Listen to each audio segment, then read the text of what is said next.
My name is Alexander Howard, and I am an adjunct faculty member at Cal State Northridge in the Los Angeles area. And as an adjunct lecturer, a faculty member, it involves a lot of driving, commuting back and forth, if you know anything about being an adjunct faculty member. And so there's some occasions over the 12 or so years I've been an adjunct faculty member, I've taught at a total of like 7 different campuses, up to 4 at the same time. So I'm driving sometimes 4 hours a day. And of course, to pass the time, sometimes that entails listening to some podcasts and stuff like that. And if you know anything about podcasts, who do you think is the number one? I checked the podcast charts this morning. Who do you think is the number one popular podcast on Spotify right now? Joe Rogan. What about YouTube podcasts? Joe Rogan again? Correct. What about Apple Podcasts? Okay, so fortunately, I checked, and it does change from day to day, but he was number 4 on Apple Podcasts for today. But broadly, collectively, pretty influential, significant, person in society, and with the reach that he has. And just look at some of the people that he's platforming. Alex Jones, somebody mentioned the telepathy tapes. The person from that was on the Joe Rogan show. Terrence Howard and terology, is that what it is? The theory of everything? Do you know what I'm talking about with this? Okay, if not, be thankful. So the actor who has a theory of everything, who claimed to have a doctorate but doesn't, on the Joe Rogan show, Graham Hancock and the pseudo archaeology and all this kind of stuff, all platformed. So, that's why I care about this stuff and why I'm so happy to be here and hear about all the wonderful, presentations and ways that people are encouraging critical thinking skills today, because it's so necessary. And what I have proposed is a way to encourage that, a pedagogical tool via Logical Fallacy Bingo. So that's what we're going to talk about here. And we have a very enthusiastic bingo winner from the 1940s here. Let's see. Click. Oh, there we go.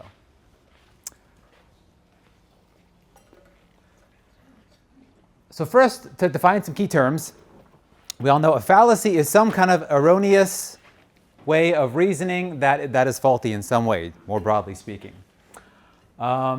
Researching the fallacies more is very, very interesting. Going all the way back to Aristotle, there's been a continual 2,300 year line of formally naming and labeling and calling out the logical fallacies. If you look at some of the ones that he first described, they are a little bit. Some of the ones that he described we still use today, and then some of the ones were more unique to the era. But he essentially was calling out the sophists of the day, the kind of intellectuals who were rhetorically skilled but weren't as much necessarily interested in truth.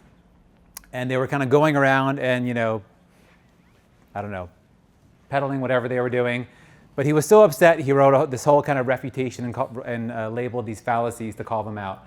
And all these years later, unfortunately, I think we still are needing to be up to that task. So, teaching students, you try to find ways to engage and to mix things up. So, bingo just seemed like an interesting way to do that. So, bingo actually also goes pretty far back. I believe to the 1500s in Italy with some lotto game. I think there's some kind of historical connection between the lotteria game and bingo as well too.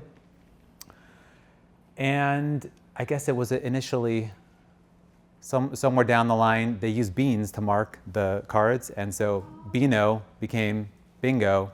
And bingo was just fun to say, but it came from using beans. So I have some bingo cards that will be condensed that I'll also try to facilitate during the dinner. And then instead of beans, we'll be using some Swedish fish representing the red herring. So to try to mark your cards later. So in that tradition, okay? And I find that using, the game-based learning path tries to lighten things up, add some levity to the classroom. You always need more levity in the classroom. And gameplay offers like lightness, competition, some stakes, maybe a prize in the form of potentially extra credit, or maybe if you want to offer something else special, like candy or whatever.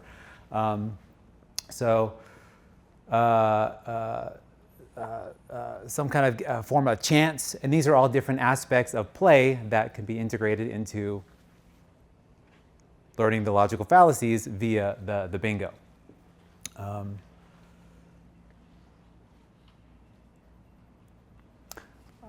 I wonder if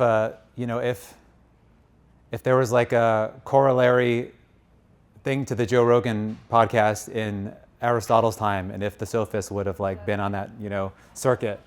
I kind of was thinking about that, talking about this. Okay, so of course we all recognize the need to call out logical fallacies. Namely because of the proliferation of social media over the past 14 or so years. I believe it was 2012 when the majority of Americans had smartphones, and that's, I think, really when things started exploding. With all this, the information, a lot of that ended up being misinformation and disinformation and the like. And it's not by accident, it's by design. These platforms, incentivize, encourage, misinformation. It spreads much faster than truth in many cases. And rather than it being the case that most people online are spreading misinformation, it's typically a smaller number of individuals that are responsible for the majority of this bad information that's out there. So that's been found in the research as well. And I had a little bit of an interesting, really strange experience getting to witness the levers of social media behind the scenes. Because as an educator, you try to have some useful tools for students, and part of that might have initially for me involved, posting some speeches and sample, tongue twisters and lessons like this kind of online here and there over the years. And, last year there was this character that was going on, all of these debate tours around the country, around the world, debating at Cambridge and Oxford University and the like. And I was just so riled up. I did what any reasonable, not strange person would do. And I took to TikTok to have, reactions and stuff like that. Now, before this point, I, maybe had like 20 followers, pretty big deal in my book. But then after posting a single video, within a couple of days and a couple of weeks, this video hit like millions and millions of views. And then, because you want to, strike while the iron is hot, I tried, another platform, and then the same thing happened.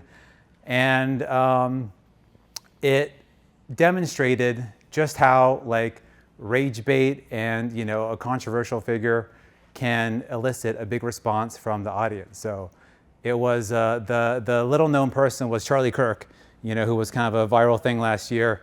And needless to say, things got pretty charged, and I didn't quit my day job as a teacher. So virality is difficult to capture on a repeated basis. And for every, one viral video, you might get 10 that, fall flat. And, because of the climate and everything, and ethical considerations, I kind of put that on the back burner for now and focused on my teaching, so.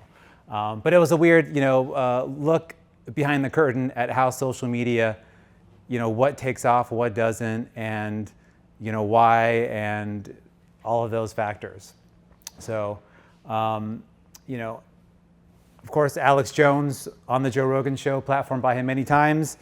And a fun little Easter egg here on his bullhorn is a logical fallacy. Did you catch it? Which one that is? False dichotomy. Yeah, exactly. And then, of course, AI as well. It's too early, I think, to have definitive, comprehensive research showing exactly what the heck AI is doing to our brains and our faculties and our critical thinking skills. There is early research showing, negative effects on memory retention and even on critical thinking skills. Anecdotally, I notice when I use it too much, I feel a little bit dumber afterwards. And after teaching, I've been teaching for 12 years, 14 years in total. I'm seeing a difference in students' abilities and faculties as well. So I think that sheds light on the importance of, being vigilant in, critical thinking skills and calling out logical fallacies. Okay, I like to move around a lot, so I'm testing the range here. So of course, just because somebody's using a logical fallacy doesn't mean that they're necessarily wrong. We could say, of course the Earth is round. You'd have to be stupid not to believe it. Either it's round or you're an idiot, and all these guys. But that doesn't mean that the Earth is not round. It just means that you're maybe not arguing it in the most explanatory, great way. So the fallacy is this idea that if you just because you use a logical fallacy doesn't necessarily mean that it's not true. And I've used many different textbooks over the years in teaching speech and argumentation. And I found that they all use different labels and terms and names for the different fallacies. And in fact, the list I found on the Internet Encyclopedia of Philosophy had a total of over 200 different fallacies, and you can only imagine the number of different ones. I'm sure we can make up some original fallacies while we're here. But it can be a little bit unruly to focus too heavily on the fallacies. And then gamifying it can make it a little bit competitive in a way that might, in some cases, be counterproductive. Some students in a classroom, or if you're working in any group, might feel disincentivized or encouraged if things are too, heated or competitive, or if there's kind of some stakes involved. So that can be some risk in doing an activity like this, highlighting the logical fallacies. The reason I have an image here, does anybody know what this is from? This is from the primary debates, where, Donald Trump initially first became the Republican nominee for president in 2016. Now, Ted Cruz was an extremely accomplished national champion debater at Princeton University. So he was like, I mean, it may seem silly now, but at the time he was like a generational, talent in debate and in rhetoric and in speech and all of these skills. And yet, against, did that do him any good against Donald Trump? Not so much. So using logical fallacies does not mean that you can't have a very strong influence on an audience. And I think that, there is potentially some risk in placing too much weight on, using logic and reason and calling out the fallacies when somebody could, throw all that out the window and have a much greater influence just by, using the fallacies. The reason why they're so, pervasive is because they're so effective in influencing people, for better or for worse. So even though I think it's useful to think about, to label and call out and highlight fallacies, there's, sometimes the most fallacious arguments just kind of spread the fastest. So for my proposed game, which will be around our dinner session, we'll kind of coordinate something with the other great game. This is a much simpler, familiar, less advanced one. So of course, most people here would be familiar with the fallacies. So bingo typically is a 5x5 card with 25 boxes. So just for the sake of time, for this activity, we'll condense it to 9 boxes, so it'll be a limited, shortened version. And I'll just stick to, out of the 200 possible fallacies, just a simple, easy 9 to start with, straw man or straw person, false dichotomy, or either or thinking, appeal to authority, appeal to emotion, ad populum, hasty generalization, slippery slope, and red herring, represented by the Swedish fish, which will be used to mark the cards. So, and then argument from ignorance, arguing that because you can't prove something false, it must be true. So we have more detailed examples of each of these. I think we're mostly familiar with these, so I'm going to also think about time. Are we supposed to take a break in a couple of minutes? Yeah. But we can go. Okay.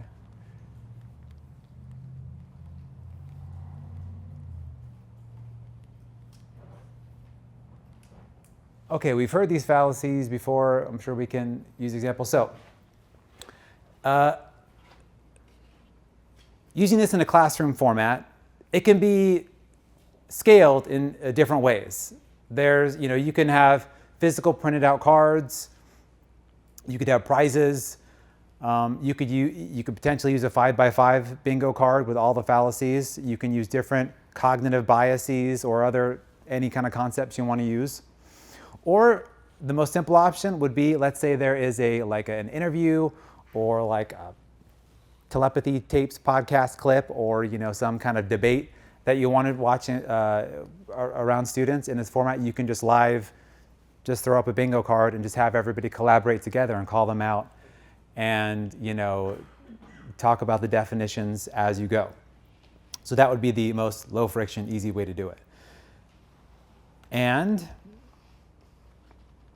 I'll have some printed out cards in combination with this, but I like to use the Bingo Baker website. It just has a great layout and format. So if you want a preview of that or a dinner, I'm going to pass around some cards with the bingo layout on it. So this one would be for the 3x3 9 fallacy bingo card. And this is just a list of statements that I tried to collect to cater it to this setting. In my classes, I would maybe do like more political themed ones in like political discussions and debates, like presidential debates and things of that nature. But I compiled a list for this setting that we'll check out in more detail at dinner. And let's see, can I, just a preview, see here if it's okay. So it would be something like this. Oh, that's okay. It's for the best. So it's on the other screen here, but I'm going to nix that. So, and then one can assign the different fallacies to different numbers and then use some kind of like picking out cutout cards from a box or a random number generator where you assign each number to like one of the 9 fallacies and then pick a number from 1 to 9 and then use that to fill out the cards. And so it can be condensed or expanded for the occasion, as we'll see later. And do you have time to go back to the modalities? I like that. Yeah, I think I skipped that. Yeah, so for a simple, I think, 10, 15-minute game, the 3x3 cards would work. You can like draw that out like considerably with a 5x5 card. Using political debates, pseudoscientific so-called experts being interviewed. Oh, and then it's also could be useful as a way to, because some statements are arguably a logical fallacy. There might be some contention in whether something qualifies as a fallacy or not. And so that can be part of the discussion and encouraging students to justify and expand and defend a fallacy or like winning bingo and then having to explain why each one meets each criteria or the criteria for the different fallacies can help as well. So yeah, like for example, I had a QR code up here which could just be used to bring up the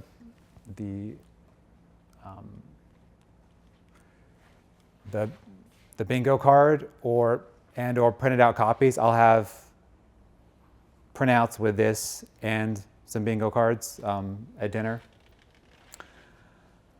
So it can be done virtually, online. That was the first way I started doing it with students, was just having them click on the link and then getting a virtual bingo card to fill out and watching a live interview or debate. And you can fill in any number of fallacies or cognitive biases or whatever else that works well. So I think that adding a competitive, playful, interesting way to encourage students to think about critical thinking and logical fallacies can be useful, whether it's through, I'm realizing, was I not speaking into this microphone? It's hard to tell. Whether it's through bingo or like Kahoot or any number of ways that encourage students to engage with the material in a new way. Hopefully this gives one more tool in your toolkit to use with students. And that's what I had proposed for this session. So thank you for listening. And I know we have a break. Unless there's any quick comments, questions, complaints, or jokes, I would love to hear those. Thank you very much. Another game.